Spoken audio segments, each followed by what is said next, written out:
My name is Calvin Liu.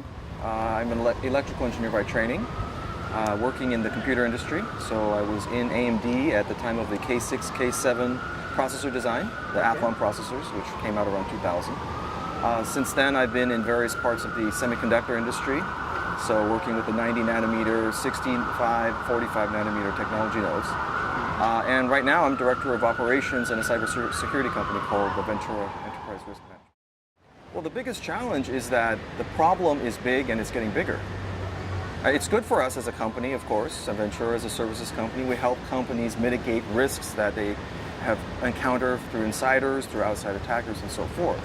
But one of the things that we are concerned about from a global societal level is that while our business is doing very well, this type of activity is very bad for society as a whole.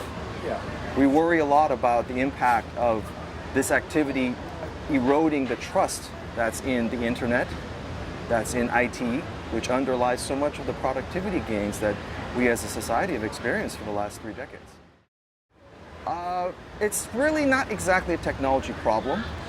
I think the right way to look at it from our point of view is that there's been so much progress in IT, in the internet, in connectivity, and security hasn't really been a big focus for that.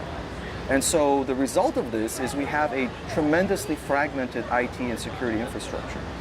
And it's these giant holes in this edifice that we built upon this IT and internet that these criminals are undertaking their activities. And the reason they do that is because there's a lot of money in it. Right? They can make a lot of money without trying very hard. They can conduct criminal activities that yield them 10 times, 100 times as much as they used to be able to do in person. We were specifically contracted to go after this one group. So essentially this gang of over 100, we wound up arresting 110 of them.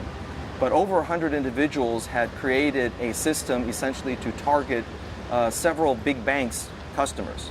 So they were creating an entire infrastructure aimed at penetrating these banks' customers' computers, stealing their account information, and then pulling money directly out of their bank accounts. We believe that there is, but the focus, of course, is a little bit different. So conventional crime, of course, I'm not a professional criminologist, but it tends to be a crime of opportunity or need. Cybercrime is a little bit different. The people who conduct this aren't doing this because they're starving. They're doing it because it is a very good mercantile incentive for them to do this. So it's mafia? No, it's not. It's not in the sense that you see in the movies. What we see from the work that we've done are anywhere from small groups of individuals to 100 or more people in a quote-unquote gang, but it's not your traditional mafia. It is a handful of technical providers along with a large network built around them for customer support, for conducting the actual money extraction. What's the anatomy of a New Jack startup technology gang? Well, that's kind of interesting you mentioned that. So, one of the trends that we see that is also worrying is that the criminal community is evolving extremely rapidly. So it wouldn't be too much to say that they are evolving faster than the rest of the cybersecurity industry, for example. But the way they operate is very much like a startup, right? If you look at your quote-unquote modern cyber gang, it's not 4 pimply-faced hackers in a basement typing on a computer. You will have one person who is essentially the, you can call it the CEO, but he's essentially the organizer, right? He generally provides the seed funds. He's the one that brings the technical capabilities together of the organization. He, in turn, will choose a CTO, that is the individual responsible for maintaining the IT infrastructure of the company. He will go out and procure the malware. So notice they don't generally create their own. Some do, but you don't actually have to anymore.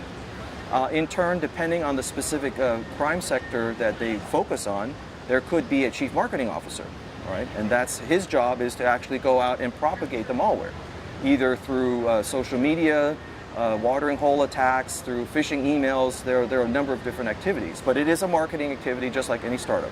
They have to get their product, quote unquote, into the customer's computers.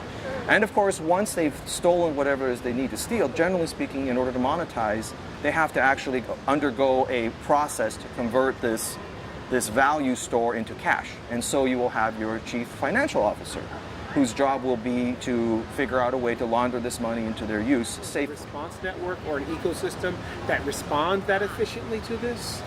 So what I have described is what we would call the quote-unquote traditional gang. But of course, with the advent of the cloud, we're seeing new technologies. So if we look at WannaCry, for example, it's actually a system. Again, while there are a lot of indications that it was probably an amateur, a gifted amateur that created this, at the end of the day, if you actually look at the code, it appears to be two different pieces of code put together. The ransomware portion appears actually to be some type of a ransomware as a service. So in other words, instead of your traditional startup with a group of people doing their work, you now have a more modern incarnation where you can actually have a separate entity that provides the infrastructure, the encryption, the payment collection, the technical details, and have a quote-unquote franchisee that will take this and go to the last step. So yes, we are seeing this evolution of the criminal economy beyond just a startup mentality into an actual full-service, multi-tiered ecosystem. And of course, in response to that, we don't really have the same thing on business. Losses last year in the U.S. were about $7 billion. It's a lot of money, but compared to the $2 trillion plus that's processed, it's not that much. On the underground, for example, a quote-unquote good credit card is only worth $5 to $30 these days. The reason that the value isn't that high is simply because the credit card industry has created an ecosystem where at all points, people trying to process fraudulent credit card transactions are limited on how much damage they can do. And so what that means is even if you have a credit card with a $10,000 or $20,000 credit limit, the ability to actually pull that much cash out of that credit card is very, very low. And so the goal here, of course, is not necessarily to prevent all losses. That may not be possible, but the credit card industry has converted what up till now has been a somewhat serious problem into one that they don't really consider a serious issue anymore, right? And so in cybersecurity, we believe the same dynamic can be brought to play. If we can change the incentive and the ecosystem such that at all points along the network that attempts to defraud are going to be squeezed, then we're going to see the losses go down, especially as a lot of these people who are kind of on the border. I mean, not all the people who are on the criminal side are actually hardcore criminals. Right. They're in it for economic. Cyber insurance are there versus how many losses this year? What's the number you're It's around $1 billion of premiums are collected right now. In America, at least, yeah. So say in the world, $5 billion. How much were the losses we said again? Hundreds of billions to trillions. Trillions. Right. Let's say $1 trillion. That's a number. But the cyber insurance that's being purchased today is just a tiny fraction of the coverage of the risk pool.